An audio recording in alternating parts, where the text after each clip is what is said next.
Well, everyone, it's time for us to go and take a look at the Google Pixel 8a and compare it against the iPhone 12 and see which particular iPhone is the better one for you. Now, I will definitely tell you, when it comes down to both of these, the Pixel 8a isn't even an iPhone, so I don't even know why I said, in the beginning that, which one is the better iPhone. Both these phones are very good, and I do like both of these. I do think it's still very interesting when we take a look at the current generation, Pixel device, the midline model, the Pixel 8a, and we compare it against an iPhone that came out like 4 years ago, how good of a job some of these older iPhones still hold up, and how good of a job these newer budget Pixels still do a decent job at kind of incorporating some of the newer features of current Pixels and putting them in like a sub $500 phone. Now, if you want to pick up either one of these, specific devices, links will be down in the description below. You can get them from there, and you can help support the channel at the same exact time. Now, a big thing to keep in mind, the iPhone 12 costs about half as much on Amazon as the Google Pixel 8a does on Amazon. So you're spending half the amount of money. Are you getting half the amount of phone? I guess we'll see. The iPhone 12 came out in 2020.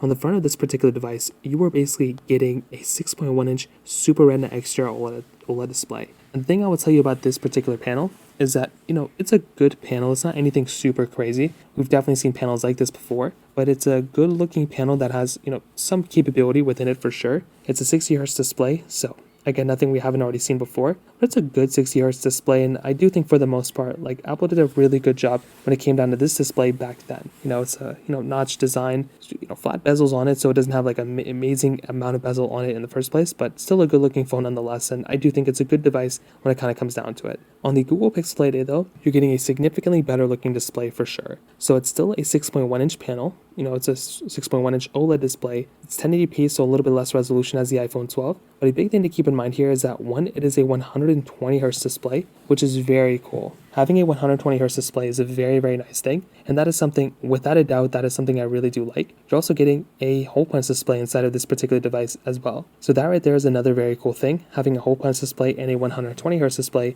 is a very, very cool thing to have, and I really do like that. So when you're looking at these two devices, keep in mind that there's some differences, and that's kind of where the differences start at. You're getting these kind of like curved, flat sides on the Google Pixel 8a, where the iPhone 12 is completely flat, and I would tell you the iPhone 12 has more of a modern feel to it than something like the Pixel 8a. On the bottom, the 8a has that USB Type-C port, which is great. The iPhone 12 has that Lightning port, which is still very, very good to have. On the back side, you're getting a frosted plastic back on the back of the Google Pixel 8a, where the iPhone 12 has this frosted glass back. Dual camera setups on both, which is great. Wireless charging on both as well. On the iPhone 12, you're getting this like MagSafe capability on the back, which is a nice touch. But overall, the thing I would definitely tell you is that both these phones are very similar in some ways, like same type of screen size, same type of camera layout and everything. But I will tell you, for the most part, probably the iPhone 12 feels a little bit more premium because it does have that, glass back on the back of it. But the Pixel 8a's frosted plastic back does actually still feel fairly good, which is actually very, very interesting when it kind of comes down to it in and of itself. So from that side, I will tell you that kind of covers it up here for the most part. Now, on top of that, when it comes down to the price tag, like I said before, the iPhone 12 is basically giving you a phone that's $243.82, where the Google Pixel 8a costs $499. So this is a very big thing to keep in mind here, because on both very good phones, don't have that much to complain about here. But the fact that the iPhone 12 costs this much less than the Pixel 8a is absolutely mind-boggling, and it is in and of itself a super, super crazy thing going on for this particular phone when it comes down to it. So from that side, that kind of covers it up there as well. Now from the camera side, you're getting dual camera setups on the back of both of them, like I mentioned before. So you're getting a wide angle lens and an ultra wide camera on the back of both of them, which I think is very, very nice to have. Now, here's the first thing I'll try to get out of the way. When it comes down to both these lenses, there's going to be some differences here, especially when it comes down to something like the Pixel 8a and something like the Google Pixel, with something like the current Google Pixel, as well as the iPhones, and the iPhone 15s when compared to the iPhone 12s. So neither one of these phones were basically the best of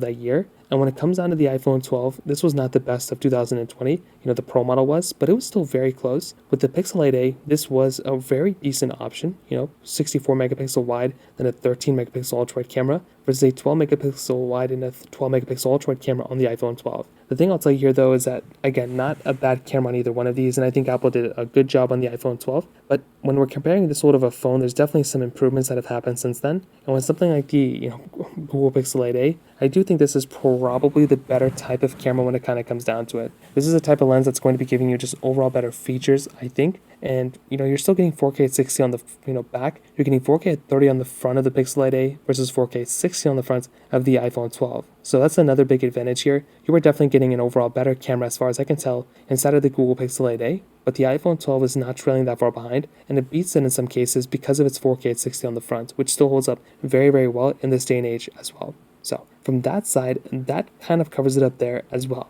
Now, on top of that, some other big things to keep in mind is its software updates. So this is where something like the iPhone 12 just isn't going to keep up that well compared to something like the Pixel 8a. So the iPhone 12, came out 4 years ago. It was a good performing phone for, when it first came out with software updates and everything. But since then, it's definitely came down. And, because of this, with something like the Pixel 8a, you're definitely going to be getting a longer lasting phone here. The Pixel 8a is going to be giving you basically software updates for like 7 more years. So that phone's going to be lasting for a long period of time, which is absolutely insane. And the fact that you're going to be getting that type of capability is really cool. With something like the iPhone 12, I definitely do think that device is still going to be here for many, many more years, or at least for like another 2 years, maybe a year, we really don't know, but it's not going to be going anywhere anytime soon for like at least 2 years, I would say. So that's a big thing to keep in mind too. If you're wanting a phone for the next 2 years, something like the iPhone 12, I think is still going to be fine for a vast majority of people as well. Now, when it comes down to the performance side of things, it's another super crazy thing. So with the iPhone 12, you're basically getting that Apple A14 body chip inside of it with 4 gigabytes of RAM.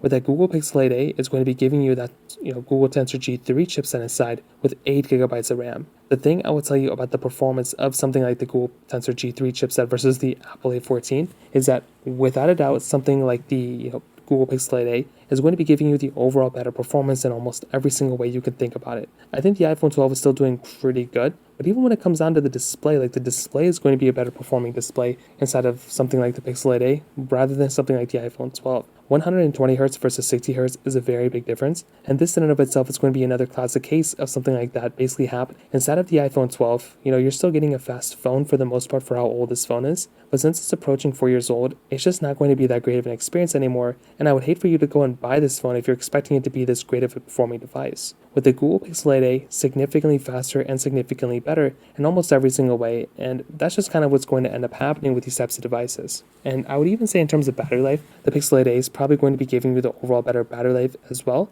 And to be honest, when I look at both these phones, I definitely do think something like the Google Pixel 8a is the overall better phone that I would probably recommend the average person to go ahead and buy. Although it's not perfect, I think the Pixel 8a is one of those devices that I could see myself kind of recommending a lot of people, but there's not even a big point of even buying the Pixel 8a or the iPhone 12. Like, these aren't the only options. If you want to buy the most expensive better phone, buy the Google Pixel 8. That is going to be a significantly better phone with a better display, better performance probably, and better battery life and overall better cameras versus something like the Pixel 8a.